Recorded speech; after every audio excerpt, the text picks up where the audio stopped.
And we're very happy to have Congressman Peter Welch with us this morning, a Democrat at large from Vermont. And I wanted to start here because this little AP story I found last night. Welch co-sponsored bill to cut wasteful spending passes the House.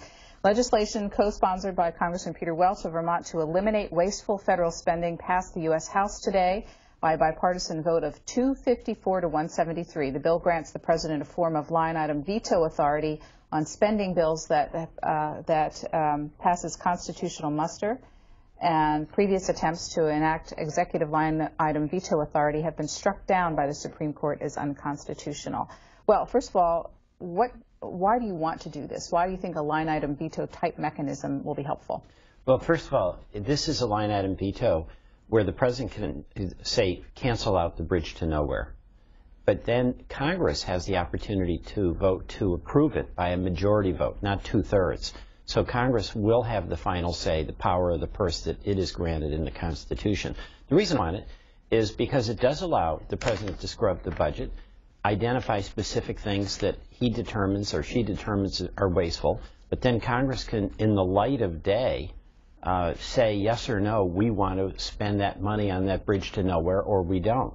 So I think the transparency here, putting that specific item on the floor where each one of us has to say yes or no, we support that spending, is going to be restraining on the one hand, and number two, it maintains congressional authority on the power of the purse, but three, it gives voters specific information about where we stand. So I think that's a good thing. So for people like yourself who are concerned about the increasing debt by the annual budgets, there seems to be consensus that the real problems are the so-called entitlement programs, Social Security and Medicare. This would be discretionary spending. So how will it ultimately help in a big way? Well, it won't help on the health care. I mean, when we talk about health care, that is where we're facing enormous costs. I mean, there's a demographic.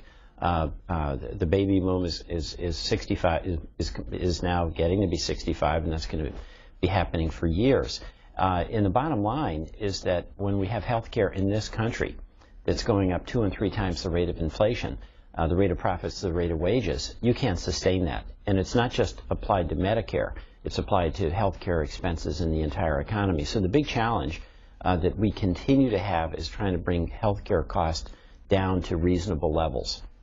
But this will attack discretionary spending. This will not deal with health care. Yeah, that's right, exactly right. So, but it will attack what you think is wasteful spending in the discretionary parts of the budget. Well, it gives an opportunity for us to peel away the bridge to nowhere. Sure. I mean, that's an example where it gets buried in the budget.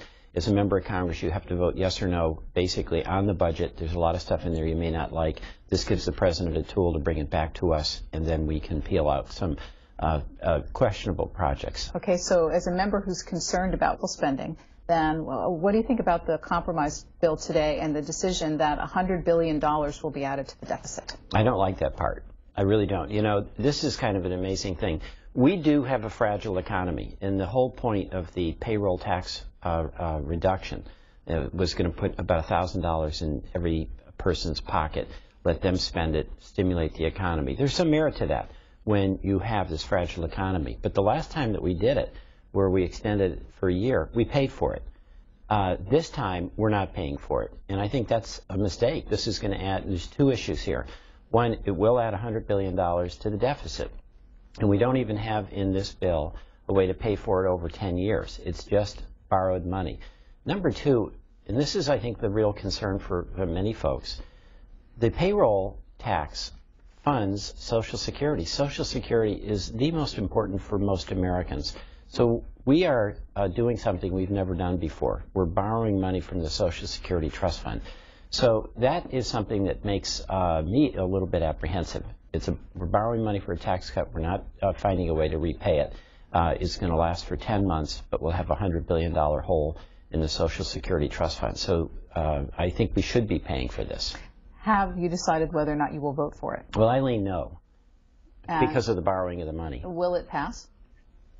I think it will. I mean, one of the things that, unfortunately, you can do in Washington, there seems to be an emerging consensus.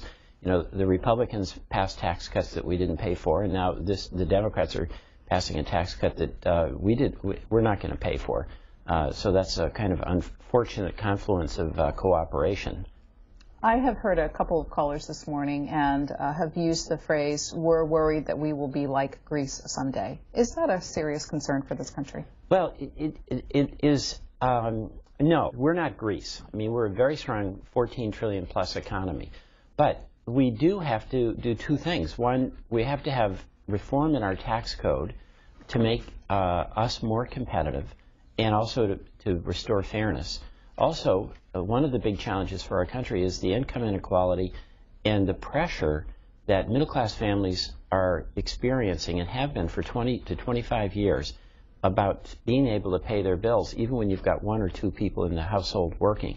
So I think when people make those statements, they're expressing something that is real, and that is significant pressure on middle-class families to stay afloat. And what I also hear is a lot of times parents will be talking about their kids, and for the first time, parents are apprehensive as to whether their kids are going to be able to do as well as they did. Kids are getting out of school with significant debt.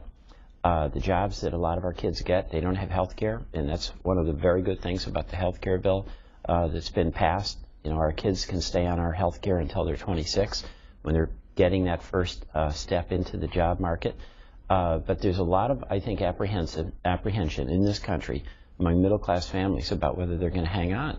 We took a look at the latest numbers on unemployment, and Vermont's doing pretty well compared to the rest of the nation. You're at 5.1% in December versus the national rate, which is about 8.3%. What's going on there?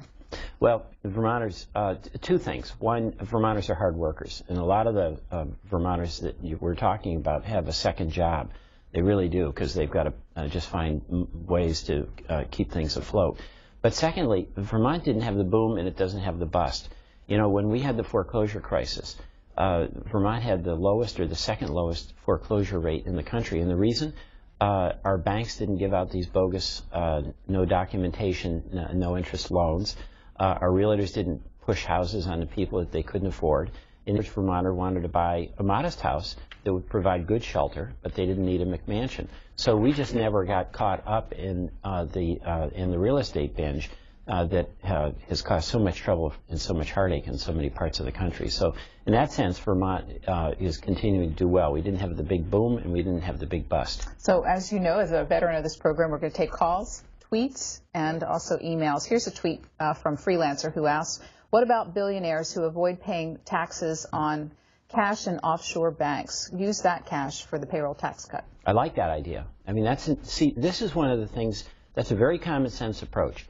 And, if we paid for this, and the millionaire, what he just mentioned, the hedge fund tax, the millionaire tax, the Buffett tax, there's a lot of ways in the tax code where by simply being fair, you could raise the money and give a break to working families. Social Security is a tough tax for people. We're going to take our first telephone call. It's from St. Louis, and this is Douglas, who's a Democrat. Douglas, good morning. You're on for the congressman. Go ahead. Good morning. I have some solutions for you and some gripes. Number one is a solution is remove the cap on Social Security tax. It should be taxed no matter how much you're making. It totally funds the system. I believe the Congressional Budget Office has already scored it, and it'll take care of the entire problem. Number two is the fact that we have a revenue problem. Anybody who's anyone can look at any nonpartisan fact or figures. Tim Dickerson did a great article in the Rolling Stone a couple months ago.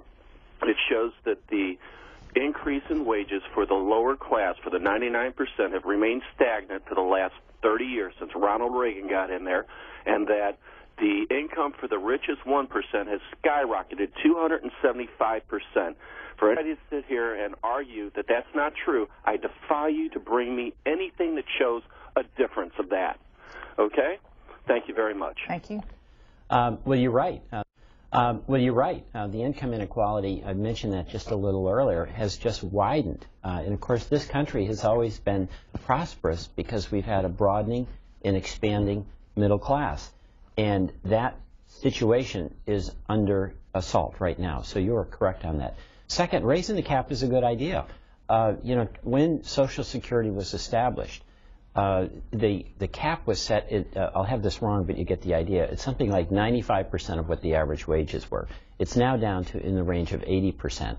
So if we just brought the cap back up to where historically it's been, that would raise the cap. It wouldn't eliminate it altogether, but it would make a significant revenue contribution simply by going back to what had been the status quo. An earlier caller on this subject of the cap suggested that if you were to do that, you also should raise the limitations that retired workers can have on earned income. Yeah, well, that would be a fair thing to consider. I mean, retired workers are working hard. They get Social Security. They pay taxes on it. And you just have to make the math work. The bottom line, Social Security has to be secure. And adjustments that we make have to be about Social Security, not raiding Social Security to use it for general fund expenditures. Congress, after they vote, the House and Senate, on the tax compromise, will be heading home for a President's Week holiday, and this is on the minds of this viewer who tweets, if tax reform is so important, why isn't Congress working on it? You have another vacation coming up. Well, we do work when we return home to the district. In fact, one of the best parts of our job is our district work weeks, when we're interacting very directly with folks back home. Second, the tax reform, you're right about. That is a major issue, and what you're seeing in Washington is just an ideological battle between Republicans and Democrats over the tax code. And in fact, as you know, President Obama has made several proposals that would essentially ask the higher income folks to pay more, And I think we do have a revenue problem. And it is, in my view, an outrageous situation when you have somebody who runs a hedge fund and makes literally billions of dollars and pays a 15% tax rate, whereas somebody who works at a bank in your community or mine does the same kind of work, they pay 35%. That just isn't right. But there's a lot of folks in Congress who essentially say that we shouldn't have taxes. It's almost that extreme. And they say anytime you're, quote, the government's, quote, taking the money, then that's a really bad thing. So you need revenues and you need taxes. I want to ask about the so-called doc fix. The idea here is that if it hadn't been fixed, that the doctors who receive Medicare payments might see as much as a 27% drop in those payments. However, if you look at the details, this fix extends to December 2012. It's no fix. We've been kicking this can down the road for years. This is my 6th year in Congress, and every single year we've come up with a temporary so-called fix. And essentially what it is that we've got this, there was some budget gimmickry that was done several years ago before I got here that allowed Congress to claim it was getting some savings in Medicare. But the savings would result, if this plan initially went into effect, in literally a 27% cut in payments to our local doctors. And that's devastating. It would mean folks who want to get access to a doctor wouldn't have it. So each year, Congress comes up with some temporary plan to try to keep the system afloat. There is no fix, and we have to step back and, as part of, I think, overall comprehensive look at our budget, have something that's permanent and lasting. And that same sentiment expressed by this viewer on Twitter, Marcus, who writes, why can't they do a permanent doc fix? Isn't there a way to write the law so you don't have to keep coming back to this? Well, there is, but it would cost money. It might result in pressure on premiums. So it's theoretically possible, and we should do it. It's our job to do it. But the budget conflicts that we're having is preventing us from getting to success on that. Fayetteville, North Carolina, for the Congressman. Barry's a Republican there, and you're on. Good morning. Good morning. Yeah. See, what's bothering me is the way that the people who's running the media keep wanting to frame the issue and the problem. I'd rather them just not frame it at all and just back off, because they're just contaminating it every time they touch it for their own personal goals. Every time they just contaminate it, and that goes from left or right or whatever. They're just contaminating. And what the real problem is, it's like money. It's all artificial. And there's dials. You can turn it up. You can turn it down. It's like a farmer and a banker. They can control how much money you make, and they can control how much food you can buy, basically. Because a farmer, he can go out there and bury half his crop, and you can call that supply and demand. But point is he's just basically saying half of you can die. And the banker, well, he ain't going to sit there and give you a loan.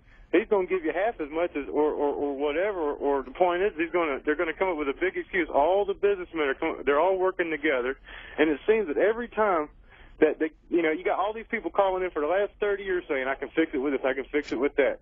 And then you get these people, they don't try to fix it, they just want to come out here and basically they tell us, oh, we're fixing it and we're listening to all your suggestions, but really what they're saying is screw you, we're going to do what we want, you're our slaves, we own you. You know, I mean, this is ridiculous. Thank you. Well, if I hear you, you're expressing a lot of frustration a lot of people have with many of our institutions, whether it's the media, whether it's the financial community, or whether it's Washington. So you're speaking for a lot of people with that frustration. You know, as one member of Congress, I'm doing my best, trying to do, move forward each day, work with other people, and do the best I can. How has that 10% congressional approval rating affected you in the way you do your job? Are you seeing an increase in the ferocity of the mail coming into your office, the email coming in? It's interesting in Vermont. I really don't. I mean, there's a lot of frustration, and people express it to me. And the thing that Vermonters say to me the most, Susan, is, Peter, why don't you all get together and get some things done? The frustration I'm hearing from people is our inability to find common ground. You know, and the budget's a good example. I think most people know that there's got to be some cuts and there's got to be some revenues. In Washington, we're fighting about this as though it's an ideological battle to be won rather than a very practical problem to be solved. You know, if anybody had a household budget where there was real tight times, they'd look at every single thing they could cut and they'd go without. But they also might take a second job because they'd say, you know what, we've got to have some income here. We really want to make sure our son or daughter goes to school, and that's going to be tough, but we're going to have to get some revenue. So it's both sides of the equation. It's working together. And there's an immense amount of frustration, I think this is where the disapproval comes from, in our inability to just find some common ground. Okay, well, here I am choosing a political tweet to follow that. This comes from Student2 on Twitter, who asks, Representative Welch, conservative Republicans oppose the doc fix so they can run against Medicare and say it is broke. Well, there's some politics in this. There's no question about that. The Medicare is really, Medicare and Social Security are two most important programs for senior citizen Americans. And there's a lot of conflict about Medicare because of the cost of health care, and we've got to address that. But that issue has been politicized to some extent for legitimate reason, because people want to make sure that it's secure. The Ryan budget that was passed last year in the House, wasn't signed in the Senate, would have basically given people a voucher for Medicare and cut in half about their access to benefits. That's for people 55 and younger. And the Republicans in the last campaign demonized Democrats who were finding savings in Medicare that didn't cut services, but made it more solvent. So the back and forth on this goes on. You've twice referenced the health care spending increases, and in this morning's Wall Street Journal opinion page, someone has a different point of view looking at numbers. Is J.D. Kleinke, who is described as now a resident fellow at AEI, but prior to that a health care executive. And this is what his chart looks like. If we can put that on the screen with our camera, about the trends in annual percentage change in health care spending from 2000 to 2010, you can see that going down. He's saying that the growth of national health expenditures has been declining for a decade, driven by better medical care and consumer choice. He gives examples of why. Suddenly, a $5 generic drug might work just as well as a $50 branded one. People are concluding that going out of network for an extra $100 out of their pocket might not be worth it. It also turned out that a nurse practitioner in an urgent care clinic can spot an ear infection for $30 a whole lot faster than an emergency room physician can for $1,000. Examples of the way that people are finding economies in healthcare. Yeah, and I don't know about his chart, and I know healthcare is incredibly expensive, but some of the things he cites are some of the things that we really need to be doing.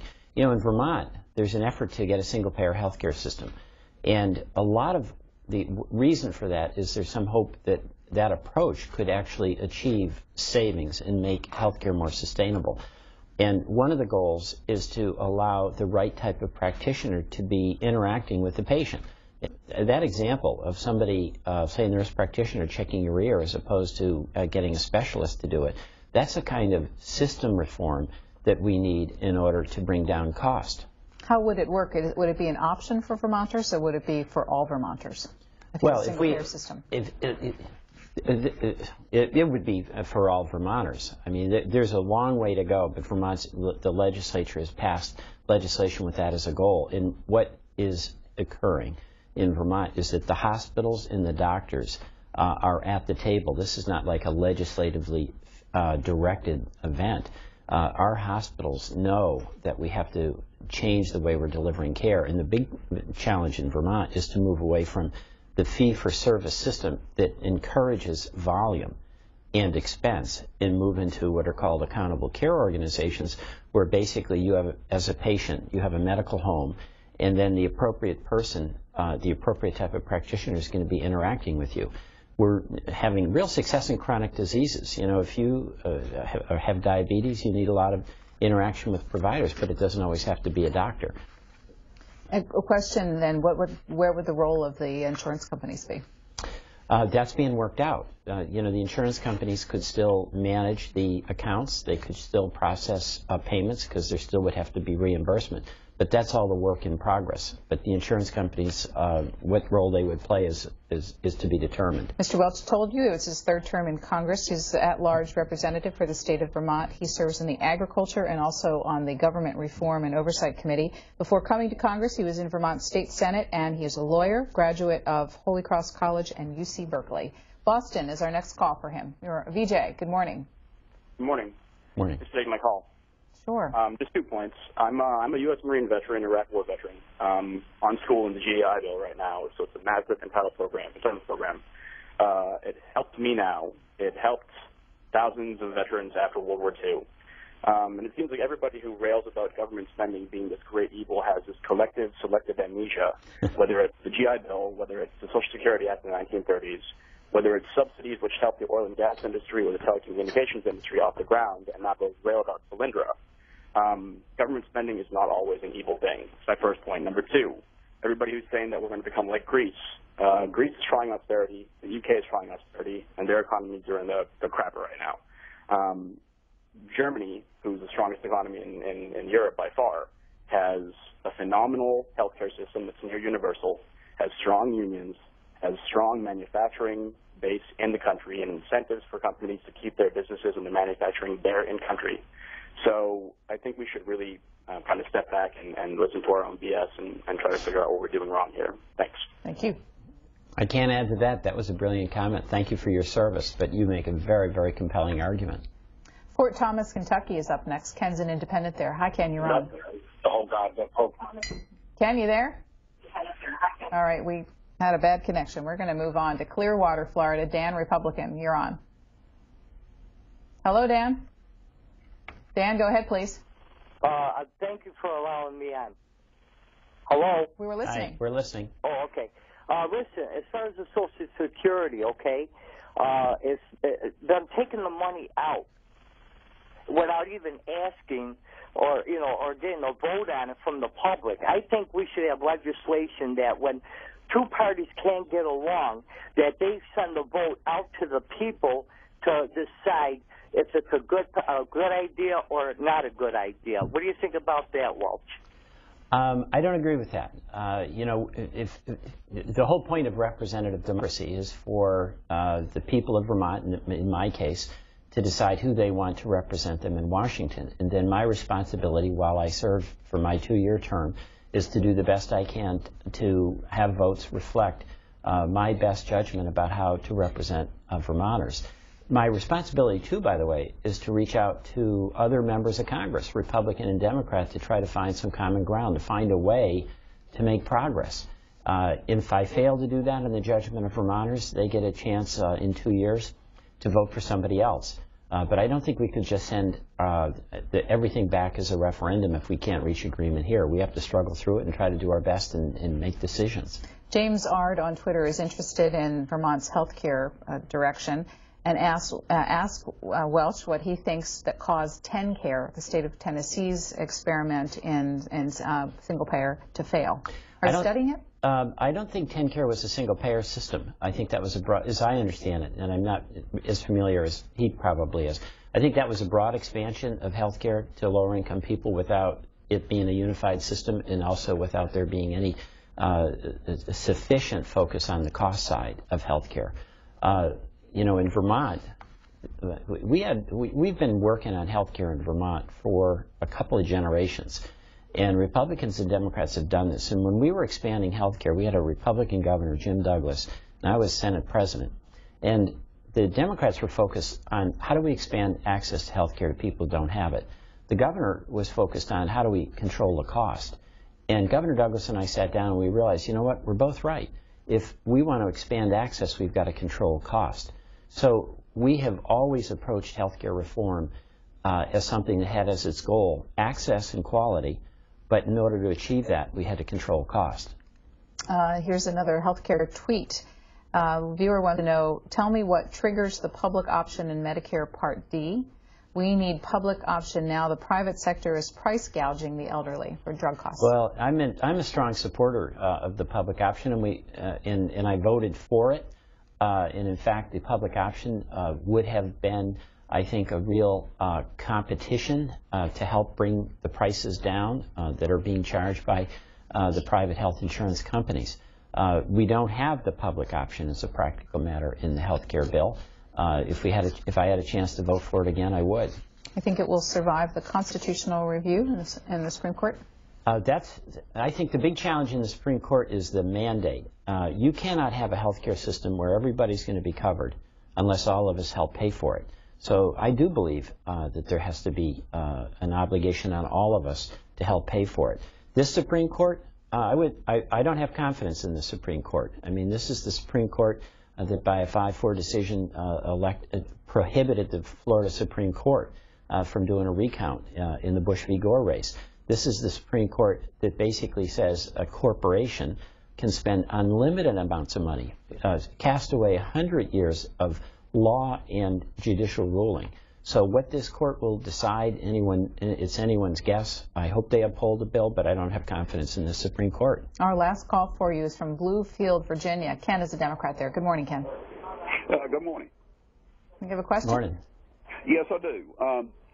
They talk about the big business and the record profits that they make, and they say if they tax the big business that they would not create jobs. But they're making record profits right now, and they're not making jobs for people.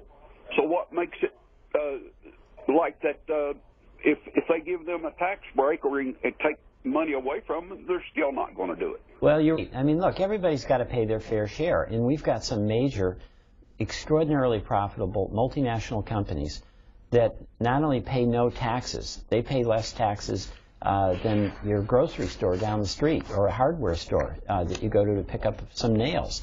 And in some cases, they actually get a rebate from the taxpayer. So that's just not right. And it's one of the reasons why a lot of us believe we absolutely have to have a more simplified tax code. You could lower rates, but you'd have everybody paying, including corporations, paying a reasonable tax on the profits that they make. So there's been a bipartisan accord reached on this bill. What does your lens say the rest of the year is going to look like? Well, my hope is that we don't use the fact that it's an election year as an excuse to not get more work done. And there are some areas where I want to see us make progress, 2 areas where there could be common ground. One is on infrastructure. I mean, everybody knows our roads, our bridges, our airports, our rail system, those are deteriorating. We do not have a 21st century infrastructure. And whether you're in a Republican or Democratic district, we should find some common ground that'll create jobs and be an investment in our future. The second is energy efficiency and conservation. We're having all kinds of arguments about what's the right fuel source, about drilling or not drilling. But whatever kind of fuel you use, if you use less, you save less heating oil. If you're a business and you can get more mileage with less fuel, that saves money. And 95% of the materials that we use to do energy conservation are manufactured in this country. So we can put people to work, we can save homeowners and businesses money if we work on energy efficiency. Congressman Welch is part of the Democrats' leadership team. He is the chief deputy whip. That's part of the vote counting team in the House Democratic caucus. And I'm just going to ask you as we close here, what's the mood like behind closed doors with the Democrats right now? It's pretty good, actually. You know, I think that all of us are seeing that President Obama is doing better. And the Democrats know that our fortunes in terms of taking back the House of Representatives, I think, is tied very much to how President Obama does, and he seems to be doing better. Clearly is in the polls. So there's an upbeat feeling among the Democrats that we're heading in the right direction. Well, thanks for being here. Have you made your decision on that vote, or shall we watch today as to how you pull? Well, watch. I've got to read all the details, but I really am concerned about borrowing $100 billion from the Social Security Trust Fund, adding that to the debt, and then for the first time, literally not fully paying and funding the Social Security Trust Fund. That's a dangerous precedent. Thanks for being here. Thank you. Well, we have just one more segment in the